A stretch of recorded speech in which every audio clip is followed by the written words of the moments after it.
nous allons apporter mieux, en oubliant les principes et règles de la guerre.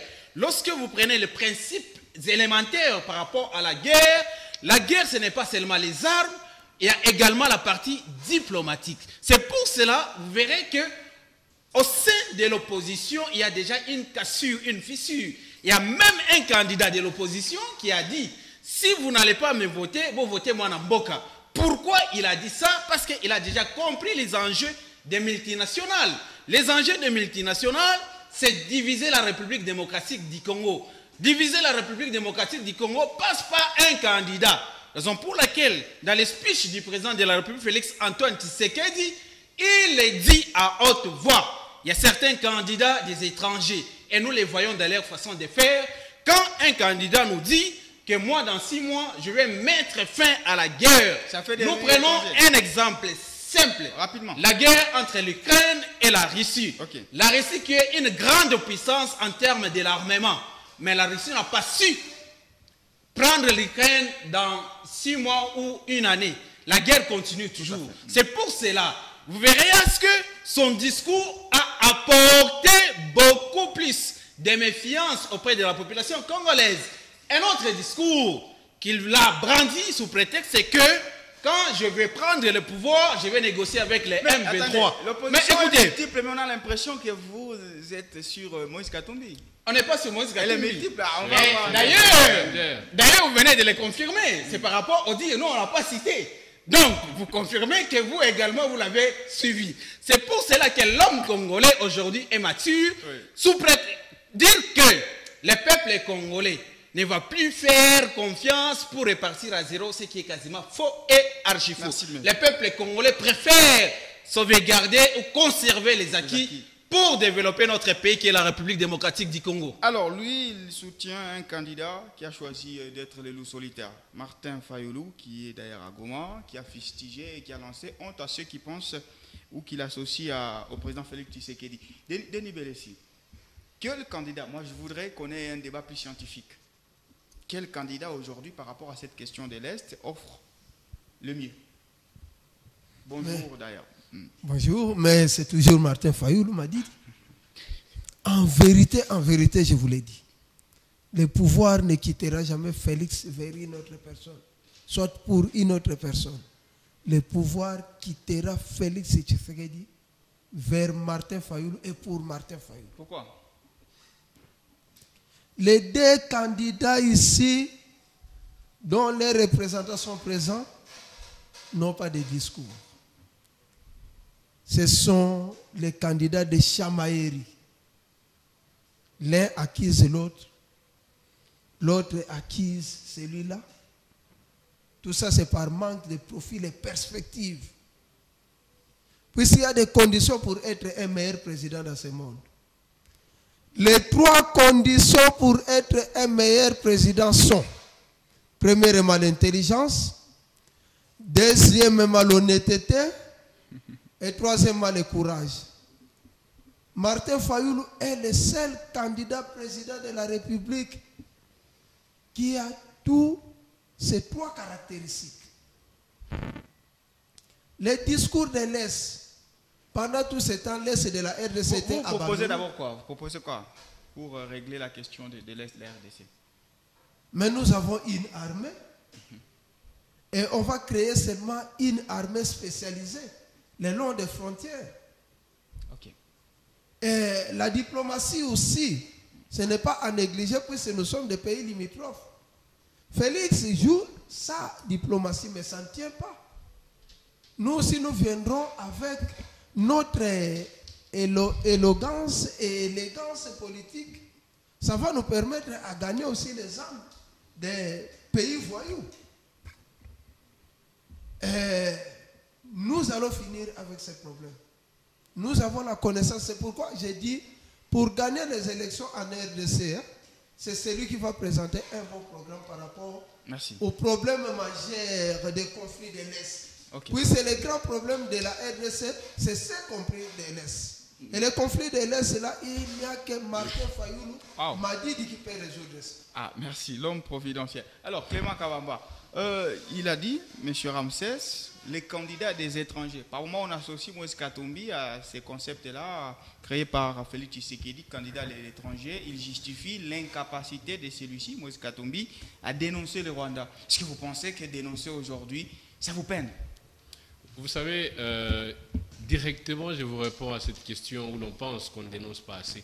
Moïse Katumbi l'a dénoncé déjà sur France 24 depuis bien longtemps. Ce n'est pas aujourd'hui que vous voulez encore le pousser à répéter. Je crois que nous l'avons dit dernièrement avec les hauts représentants ici, que nous ne sommes pas des pleurnichards.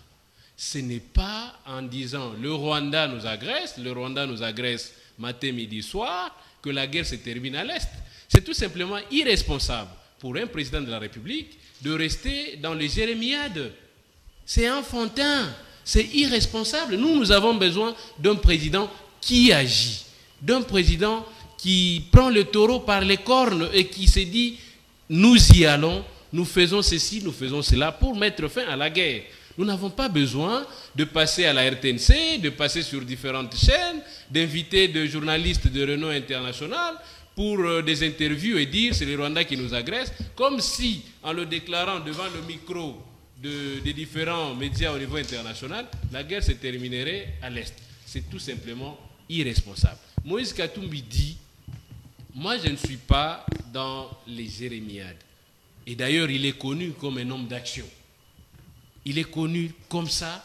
Et c'est d'ailleurs, je vous disais à l'entrée de cette émission, que les foules que vous voyez, c'est parce que les gens les connaissent comme un homme d'action. Et quand ils le voient, ils ont tendance à aller vers lui.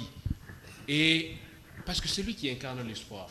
Alors, quand un président, d'ailleurs c'est enfantin, quand un président commence à inviter tout le monde à pleurer avec lui, c'est irresponsable. Nous n'avons pas besoin de pleurer avec lui. Comme à un deuil, il nous invite. Non, venez pleurer avec moi, c'est les Rwandais qui nous agressent. Non, nous préférons les laisser seuls. Pleurer avec Patrick Mouyaya, comme c'est des bons pleureurs. On peut les inviter à des deuils, c'est des bons pleureurs. Ils peuvent pleurer tous les jours, que c'est les Rwandais qui nous agressent. Mais nous ne sommes pas dans cette logique des pleureurs, des pleurnichards. Nous allons agir. S'il a dit dans 6 mois, j'entends ici des gens dire c'est irresponsable, ainsi de suite. Il est responsable.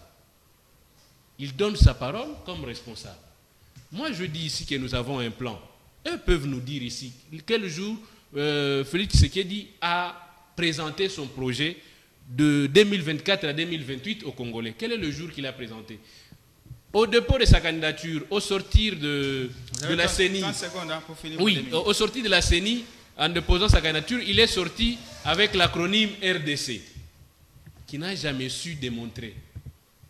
Je crois vous rappeler, il avait dit RDC, Renaissance, Développement, quelque chose comme ça. Mais il n'a jamais démontré ça. Nous ne sommes pas dans cette histoire d'acronyme impossible que l'on ne sait pas démontrer. Nous avons un écrit. En réfléchissant comme responsable, nous proposons un écrit que le peuple congolais peut juger par eux-mêmes en nous lisant et dire cette offre est là. Si nous disons que nous allons faire telle chose et telle chose, vous pouvez les retrouver. Si vous n'êtes pas d'accord, vous n'avez qu'à le reprendre. Et moi, j'attendais une minute. J'attendais les candidats Félix Tshisekedi dire que j'ai parcouru le plan de mon adversaire qui disait ici que 6 mois, la guerre, et ainsi de suite. Voilà ce que j'ai découvert. Mais il n'a jamais lu notre projet. Mais il vient avec du populisme pour commencer à dire non, demandez-lui, le premier mois il va faire quoi? Merci. Le deuxième mois. Non, c'est ça les discours d'enfants que nous ne voulons pas. Merci. Nous voulons un président comme Moïse Katumbi, un homme d'action, un homme pragmatique qui va réellement relever le niveau de notre misère. Merci. Maître Alain Kazadi, tu sais qu'il dit au stade des martyrs, il a justement cette analogie où il dit avec Kagame, ils vont se retrouver qu'au ciel, peut-être le Dieu va juger et tout, mais il accuse sa mauvaise foi. Est-ce que cette mauvaise foi, ça ne vient pas parce que Félix Tshisekedi a été quand même imprudent en allant vers Paul Kagame au début de son mandat? Non, Félix n'a pas été imprudent. Vous savez, la politique incombe beaucoup d'éléments. On ne gère pas avec les émotions, on gère avec beaucoup de prudence. Lorsque Félix Tshisekedi prend le pouvoir en 2018, il trouve déjà qu'il y avait les relations tendues entre nous et puis les Rwandais. Il joue à un bon négociateur. Vous savez, avant qu'on y arrive à la guerre, il y a beaucoup de mécanismes, beaucoup de procédures. C'est comme ça que Félix Tshisekedi, en tant que bon démocrate, il est parti vers chaque voisin qui entoure la République démocratique du Congo. L'objectif de Félix, ce n'était pas d'abord de se lancer dans la guerre. L'objectif, c'était d'abord de comprendre le pourquoi il y a le climat tendu avec nos voisins. Et Félix a trouvé mieux. Et ça, c'est un acte de la bonne foi. Il est parti vers ses compères pour dire, au lieu que vous commencez à entrer en République démocratique du Congo en tuant les gens pour voler nos minéraux, est-ce qu'on peut établir des relations partenariales où chacun gagne? Il a d'abord commencé par la diplomatie. Et pour vous faire preuve du niveau de diplomatie, de négociation, il a été à mesure de faire déplacer Kagame du Rwanda pour l'amener à Kinshasa. L'objectif pour Félix, ce n'était pas la guerre. Félix a le sang des réconciliateurs. Il a ramené Kagame à la table de négociation. Mais lorsque vous ramenez quelqu'un à la table de négociation, à la fin, vous trouvez que la personne qui est en face de moi, il n'a pas la bonne volonté ou il n'a pas la bonne foi que nous puissions discuter. Là, on prend maintenant d'autres mesures. Lorsque Félix a épuisé toutes les démarches diplomatiques en termes de négociation en paix, et il trouve que ça n'a pas, il n'a pas tardé à dénoncer. Et je prends aujourd'hui, au moins que le verbe dénoncer pose problème dans les cas de l'opposition. Parler aujourd'hui que Félix Tshisekedi c'est un pleurnichard, je me pose la question, est-ce que M. Clément Kabamba comprend bien la vraie signification du verbe pleurnicher? Je ne vois pas en quoi le président a pleurniché. Le président dénonce pour dire, si nous avons aujourd'hui, ça c'est dénoncer, non, ça diffère de pleurnicher. Au moins si les deux verbes là-bas, dénoncer et pleurnicher, vous pose problème, on peut nous amener les dictionnaires pour en trouver des mots. Peut-être ça vous pose problème au niveau de compréhension et on ne peut pas vous en vouloir. Le président a dénoncé. Et lorsqu'il dépose sa candidature... Le président ne dénonce pas, il agit. Lorsqu'il dépose... président ne dénonce pas. Moi, Clément, je peux dénoncer. Nous, les opposants ici, comme notre frère, nous pouvons dénoncer. Le président de la République ne dénonce pas. Voilà. Mais à son niveau, s'il le fait, c'est un pleurnichard. Monsieur Clément, et lorsque le président dépose sa candidature, il dit... Vous verrez les candidats des étrangers. Le président veut tout simplement dire, parmi les gens qui sont aujourd'hui en train de concourir à prendre la magistrature suprême, il y a des personnes qui sont envoyées par des multinationales pour prendre l'Est. Martin Fayulu l'a dit, et c'est là que j'ai compris que ça c'est un nationaliste. Martin Fayulu leur même a dit, si vous n'arrivez pas à me voter moi, bon, votez-moi dans Mboka Moussousou. Pourquoi? Ça signifie, s'il te plaît, il a grignoté mes minutes. Ça signifie, Martin Fayulu a compris aujourd'hui. Lorsque vous regardez derrière les opposants, Moïse Katumbi en particulier, vous sentez qu'il ne vient pas pour gouverner.